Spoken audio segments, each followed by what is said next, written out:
श्रीमद् भगवद गीता जैसा नाम से ही स्पष्ट है, कोई सामान्य पुस्तक नहीं, कोई सामान्य ग्रंथ भी नहीं। ग्रंथ अनेक हैं।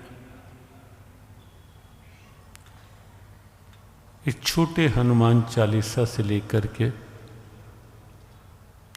1,00,000 मंत्रों वाले 4 वेदों तक हमारी ग्रंथ परंपरा बहुत व्यापक है, बहुत गहन है, बहुत विस्तृत है। श्रुति ग्रंथ हों वेदों के रूप में, उपनिषदों के रूप में, या स्मृति ग्रंथ हों पुराणों और विभिन्न स्मृतियों के रूप में, मनुस्मृति से लेकर अनेक स्मृतियां हैं अपने यहाँ। निगम परंपरा हो या आगम परंपरा हो, जितनी भी हमारी ग्रंथ परंपरा है, उन सब ग्रंथों का सार इस आकार में बहुत छोटे दिखने वाले ग्रंथ श्रीमद् भगवद गीता में है।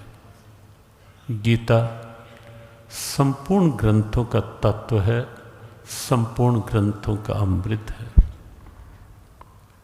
श्री गीता जी संपूर्ण ग्रंथों का सार है। वस्तुतः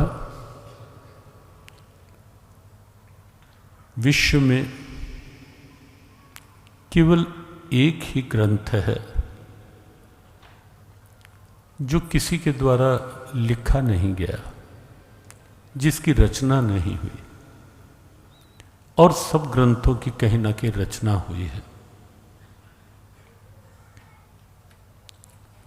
वेद निश्चित अपौरुषेय हैं। ऋषियों की समाधि अवस्था में प्रकट हुए हैं, लेकिन ऋषियों ने उन्हें अंकित किया है। और महर्षि वेदव्यास श्री कृष्ण द्वैपायन ऋषि के रूप में ऋषियों के द्वारा समाधि में अवतरित मंत्रों को एक स्वरूप देते हैं, एक आकार देते हैं 4 वेदों के रूप में, ऋग्वेद, सामवेद, यजुर्वेद, अथर्ववेद।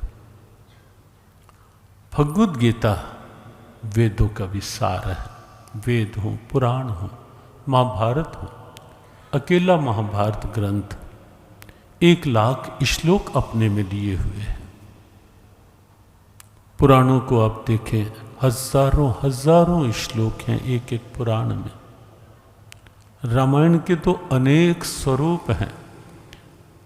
गोस्वामी तुलसीदास जी ने तो श्री रामचरितमानस में यहाँ तक कह डाला, रामायण शतकोटि अपारा। अनेक स्वरूप हैं रामायण के और सब बड़े बृहद, लेकिन भगवद गीता विश्व का एकमात्र ग्रंथ जो किसी की लेखनी में नहीं उतरा, जो स्वयं साक्षात श्री भगवान की वाणी में उतरा, जो स्वयं साक्षात श्री भगवान के द्वारा गाया गया, उच्चारित हुआ।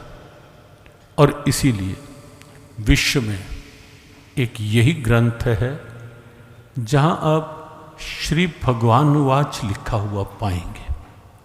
कहीं ऋष्यवाच पाएंगे, कहीं वैशंपायन वाच पाएंगे, कहीं जन्मेजय उवाच पाएंगे, कहीं शौनक उवाच, सूत उवाच, ऐसे ऐसे आप उपनिषद देखें, ऋषियों के उवाच वहां पाएंगे। लेकिन एक ही ग्रंथ है जहां श्री भगवान उवाच लिखा हुआ है। श्री भगवान बोले, श्री भगवान ने ये बात कही।